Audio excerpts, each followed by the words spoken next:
Hello guys, meron na naman akong chika sa inyo. So ito na nga, syempre, para sa mga mayroong mga motor, sasakyan, natural, huwag po nating kalimutang magpa-PMS. Okay? So sabi nga nung isang vlogger na pinapanood ko palagi, PMS is not equal to change oil. Okay? Hindi yan ibig sabihin na change oil lang. Preventive maintenance yan. So, dapat chinecheck ang lahat mula sa hood, sa gulong, sa belt, sa brake, lahat-lahat overall. Gulat nga ako. Pati ba naman yung wiper, sinukat. Kasi ngayon ko lang talaga binantayan na maigi. No? Siyempre, nung dati, wapakels ako.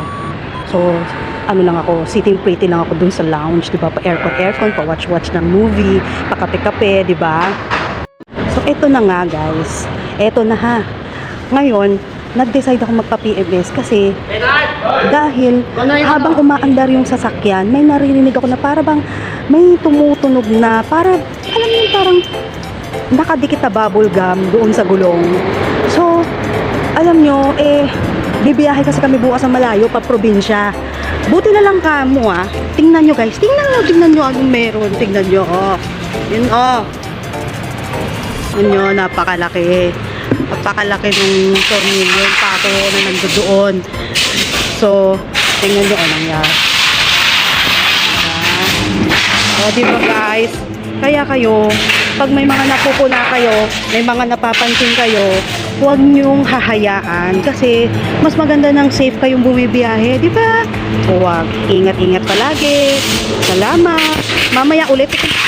So, alam nyo naman, ingay-ingay, di ba? Hindi tayo magkakarinigan. Later ulit.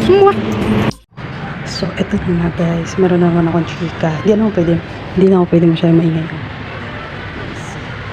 Ito na ang kanilang lounge.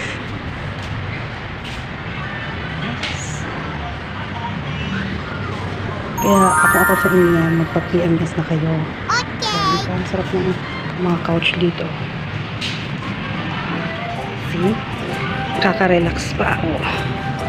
Diba? Ano ba ito? Natatanggal na yung kulay. Bakit dalawang isip?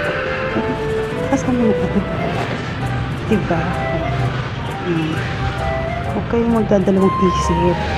Maging safety first. Lalo na syempre hindi lang naman kayo yung sakay, diba? May mga kung sino-sino sumasakay, diba? Safety for everyone. Okay? Okay? So, eto na nga, mga guys, tingnan mo kasi ang init kaya pinatukan ko pa ng sombrero, di ba? O, eto na nga, ang chika ko ngayon. O, edi nag-stop over tayo sa may unahan lang, naghanap ako ng vulcanizing shop. O, luckily, yes, papatanggalan natin yung pako, malalaman na natin kung gaano kalalim at gaano kalaki yung butas na yon. Sana minor lang, no? Kasi bago lang din talaga yung gulong na yun Tapos syempre, hindi mo naman talaga masasabi yung sa daan, di ba? Kung ano, grabe pa naman kalala ng mga lubak-lubak dito, mga traffic dito, ang lala pa naman. Kaya guys, ingat-ingat kayo, palagi kayo magpapacheck. Tapos actually, hindi ko naman alam na may malaking pako. Ano lang, parang may naririnig lang ako na parang dikit ng bubble gum. Madaling araw nun, kaya ako narinig. Pero syempre, pag ganitong oras, ganito kaingay, hindi mo naman syempre maririnig yun, di ba?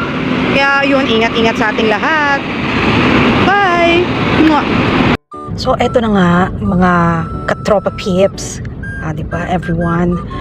Sa wakas, natapos na tayo sa PMS. Natapos na rin tayo sa vulcanizing. Grabe, laking tornilyo. Hindi bali kung maliit lang na parang simpleng pako lang. Talagang tornilyo siya na malaki, Ano ba yan?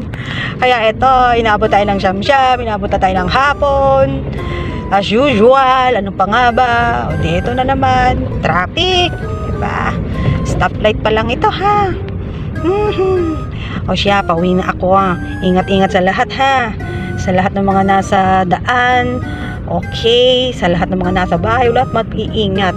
Everywhere, okay? Everywhere. Kahit nasa kanto ka lang ng bahay mo, mag-iingat ka. Hindi mo talaga masasabi ang panahon ngayon.